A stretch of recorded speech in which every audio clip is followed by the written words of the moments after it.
Paramashivoham Om Nityananda Paramashivoham Om Nityananda Paramashivoham Om Nityananda Paramashivoham Om Nityananda Paramashivoham Om Nityananda Paramashivoham Om Nityananda Paramashivoham Om Nityananda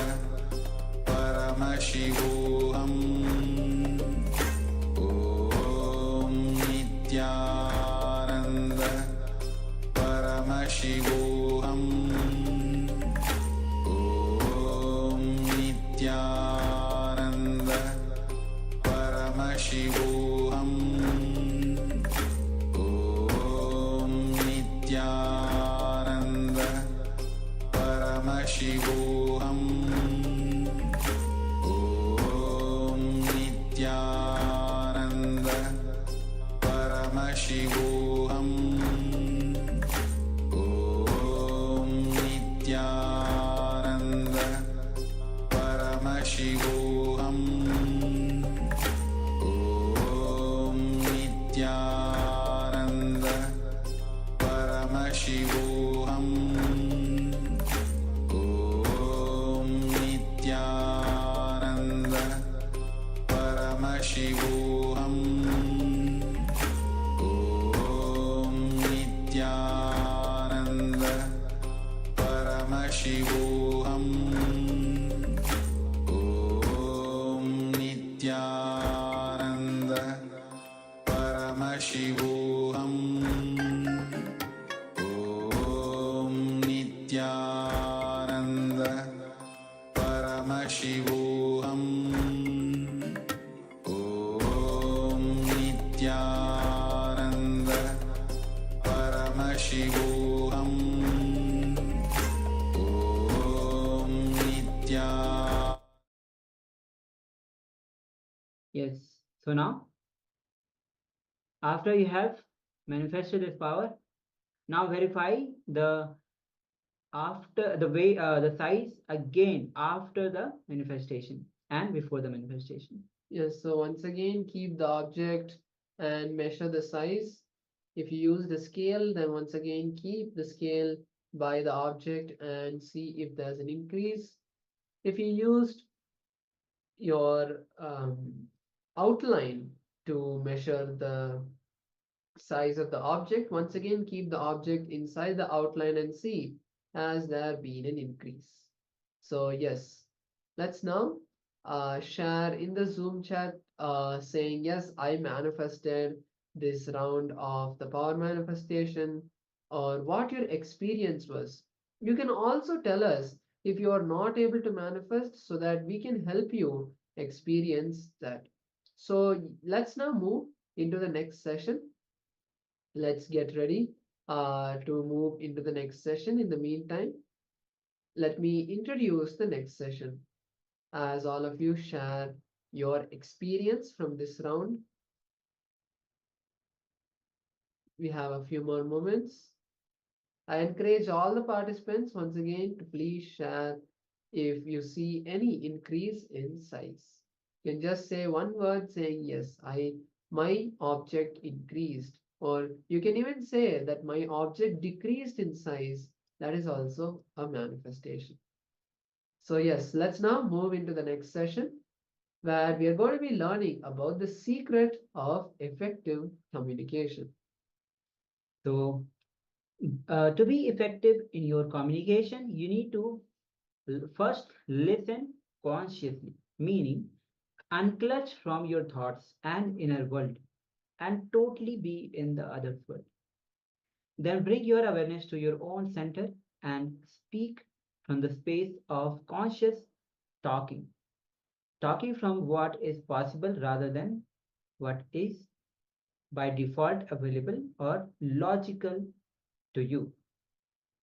In other words, always consciously listen into the talking. When someone is talking, listen consciously. Consciously talk into the listening. When you talk, talk in such a way that you connect with the listening of the other person and then talk from what is possible. In the Vedic literatures, imbibing any concept is always divided into three. The first is Shravana. Shravana means listening, Manana, second, internalizing, and Nididhyasana means living. Third is listening, is the first step. So in Vedic tradition, sound is used to transmit the energy.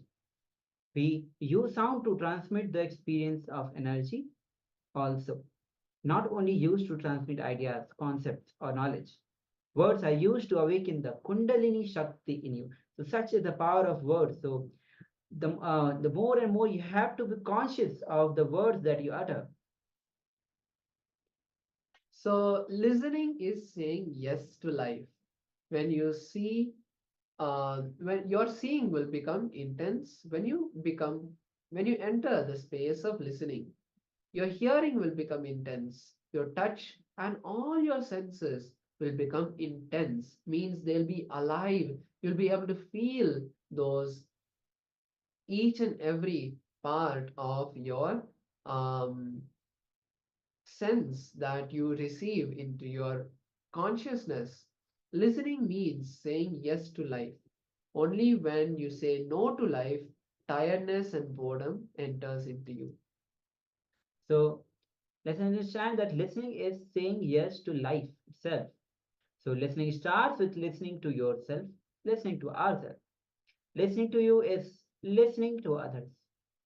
Because listening to yourself is equal to clarity. It brings clarity to you. Because we don't listen to ourselves, we don't listen to others. Because we don't listen to others, we don't listen to ourselves. So let's now watch a beautiful and a powerful satsang where Swamiji shares the science of the right way, the art of right way to listen. Today's subject, today's sutra is art of right listening.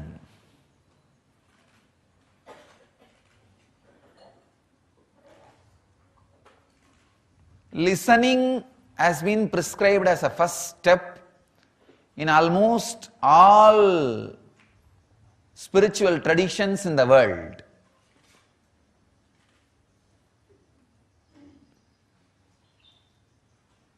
Rishis, the oldest spiritual tradition, Vedic tradition, they start with the spirituality with the word Shravana, listening.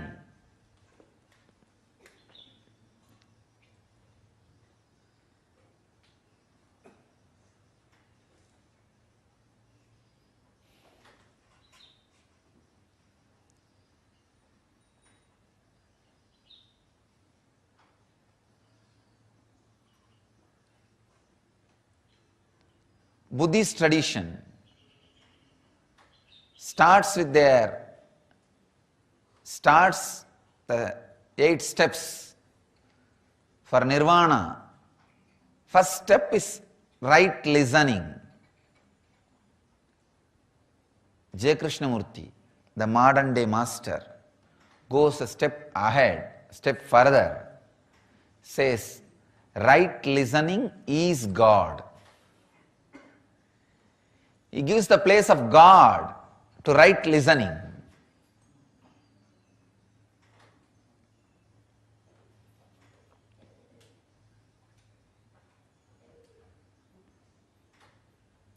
What is exactly right listening?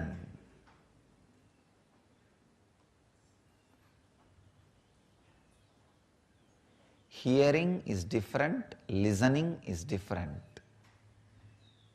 Hearing means sound enters into your ears. gets processed. Either it creates fear or greed or different emotions. Listening means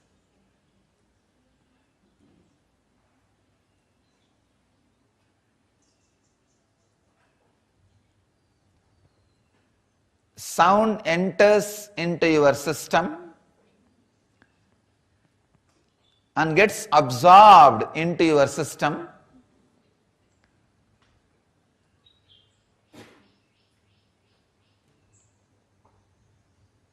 leads your system from sound to silence.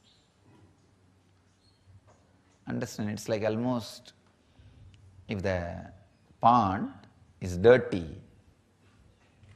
if you put little lime powder, the lime powder will take the dust and settle on the ground. So in few minutes, the whole pond will be clean. Same way, the right listening is put on chaotic mind, the mind which is full of words. Right listening is sprinkled, sprayed, like a lime powder. It will take away all the dust, which is words and thoughts in your mind, and settle down on the ground. Right listening means the sounds which leads you from sound to silence.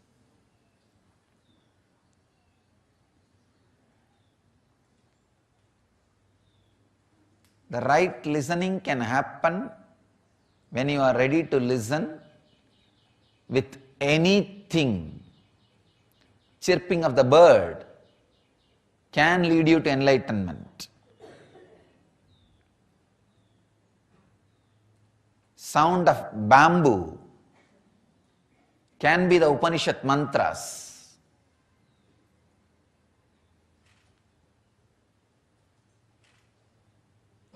The sound of Ganges can be the Anagata Dwani.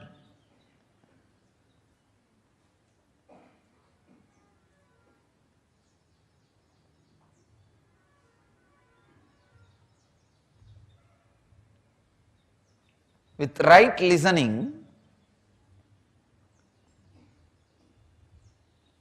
everything that echoes in your system, everything that reverberates in your inner space leads you to silence. Of course, the possibility for right listening, the happening of right listening happens more in the presence of a living master, an incarnation, who himself has experienced the anahata dwani, the sound which is uncreated in his inner space.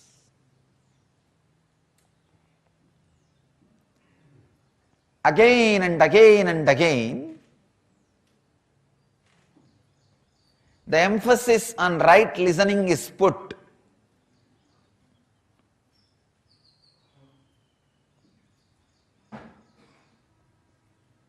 Because the right listening is an independent, intelligent technique which can directly lead you to the higher space and higher reality.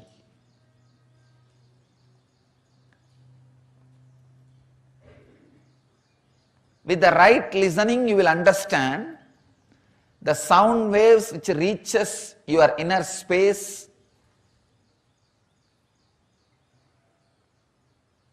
is deeper than the visions which reaches your inner space.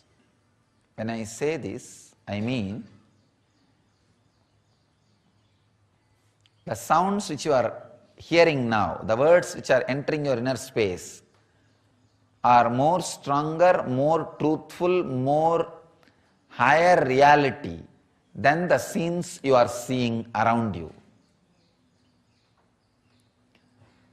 The wax out of which the scenes are created, which you are seeing around you, is of much lower quality than the words which are reaching your inner space. The sound which I am creating now, which is reaching your inner space, is more stronger base material to create what you want than what you are seeing as a scene. As long as you feel what you are seeing is more stronger reality than what you are hearing, you are in illusion, maya. You are hallucinating. The right listening has not yet happened in you. When you feel what you are listening, the words which are entering your inner space is more powerful than the scene you are seeing. The right listening is happening in you. Sit with deep awareness. How the words are touching your ears and reverberating your inner space. You will see the words which are touching your inner space and reverberating, and the reactions created by them, and the space created by them, consciousness happens in you by them, are more higher reality than the scenes you are seeing around you. This is what I call art of right listening. Better I will use the word science of right listening. The word art is too much loaded and unabused by too many people with too many words. Science of listening.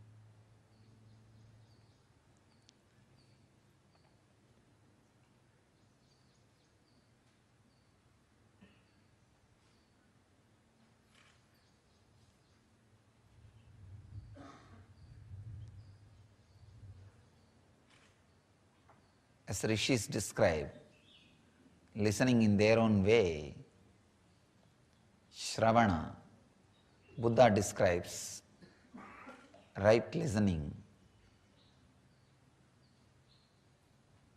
Krishnamurti describes right listening is God. I'll add my part to the right listening. I'll give you a powerful process for right listening. Bring your awareness to the third eye area, forehead.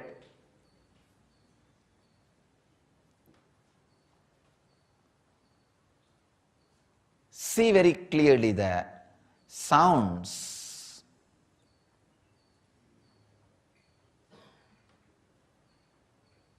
Sounds is the right word, not even words. Sounds from the master. How it penetrates your third eye. Please understand, sounds from master reaches your system through your third eye, not through your ears. Ordinary words which leads you to more and more words reaches you towards your ears. The words which leads you from sound to silence, the sounds which leads you from sound to silence reaches your system through third eye. Have your awareness in the third eye. See how the words are penetrating and how they are reverberating and what kinds of meanings, emotions, experiences they are creating in your system. Just see the whole thing. Seeing the whole thing is listening. Understand? Listen through the third eye. Whatever happens inside, see it, that's all. This is a powerful process to listen.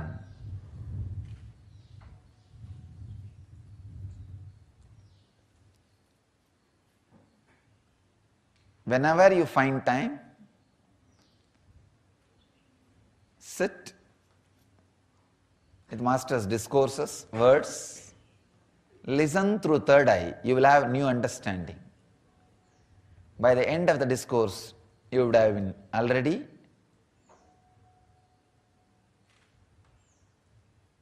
put in deep silence.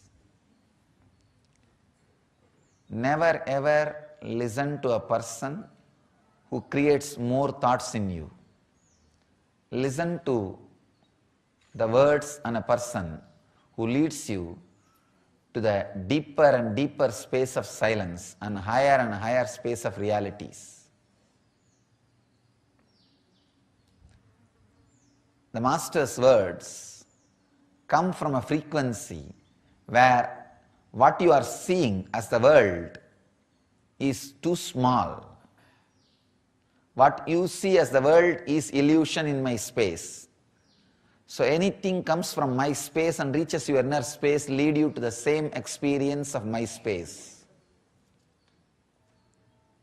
So any word which comes from this inner space and enters your inner space leads you to the same experience of my inner space. Means this is smaller reality than the sounds created.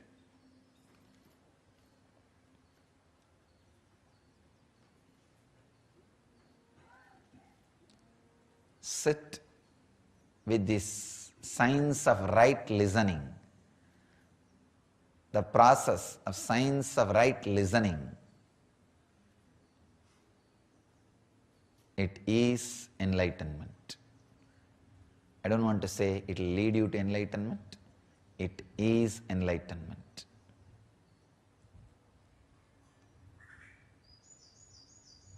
What Upanishads calls as Shravana, what Buddha calls as Sammati, what J. Krishnamurti calls as right listening is God.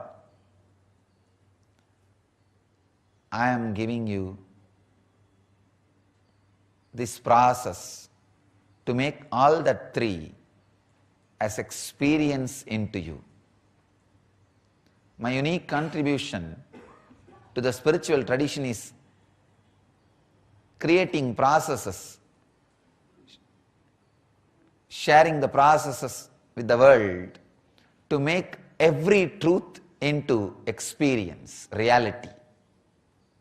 So, I'll add my part to the Shravana, Sammati, right listening. This part, the science of listening. Sit with your awareness on the third eye, listen through the third eye and see how the sounds penetrate your system and how it reverberates in your system. What all emotions, experiences, expressions, ripples it creates, and those ripples and emotions and experiences where it leads you, just see. You will experience right listening, as rightly said by J. Krishnamurti, God Himself. Let you all live and radiate enlightenment, live and radiate the eternal bliss, Nityananda. Thank you.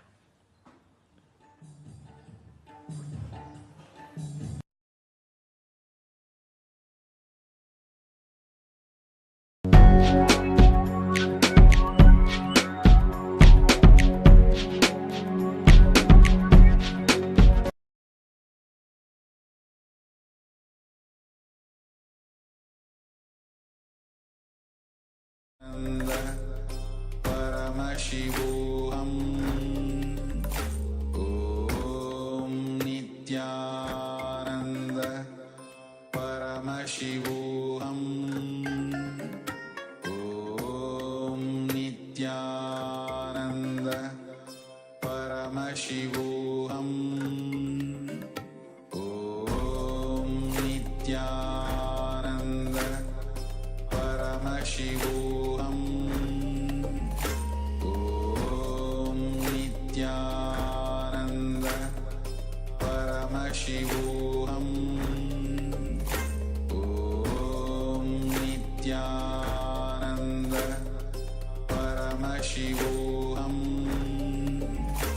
ॐ नित्यानन्द परमशिवोऽहम् ॐ Nityanand.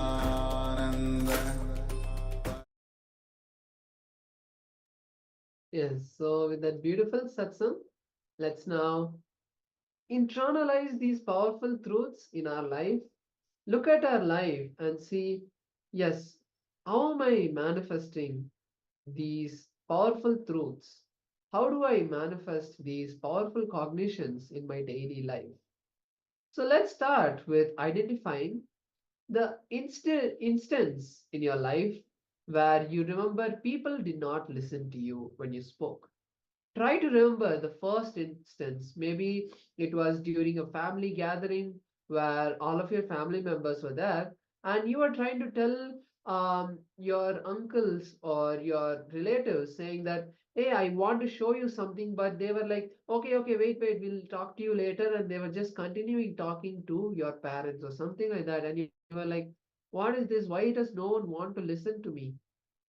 It may be an incident where in your school you always wanted to try to answer the questions, but there were some other kids who were faster than you who answered the questions. So, like this, take a few minutes now to look into your life and see where was the first time that any of these sort of incidents happened in you. Let's begin.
So now let's move on to the next step after turning down. Now look and see. Are you talking into their listening? Are you ensuring to catch other person's listening? Are you talking from your own center?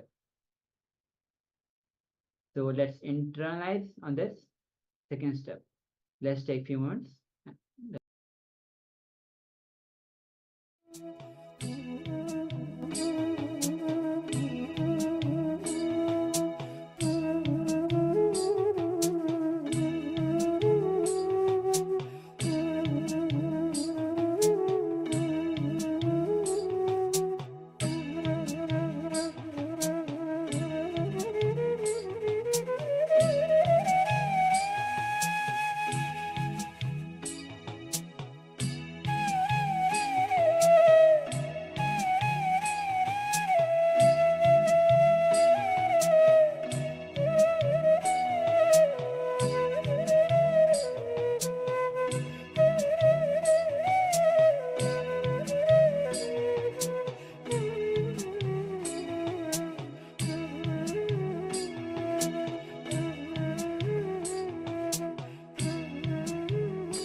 So now let's move on to the third step of this exercise. For each situation, identify the incompletions inside you that stops you being in your center and talking into other person's listening. And then after identifying, complete with all of those incompletions. So let's begin. First, identify all the incompletions inside you that stops you being in your center and talking into other person's listening. And then complete with all of them. So let's begin.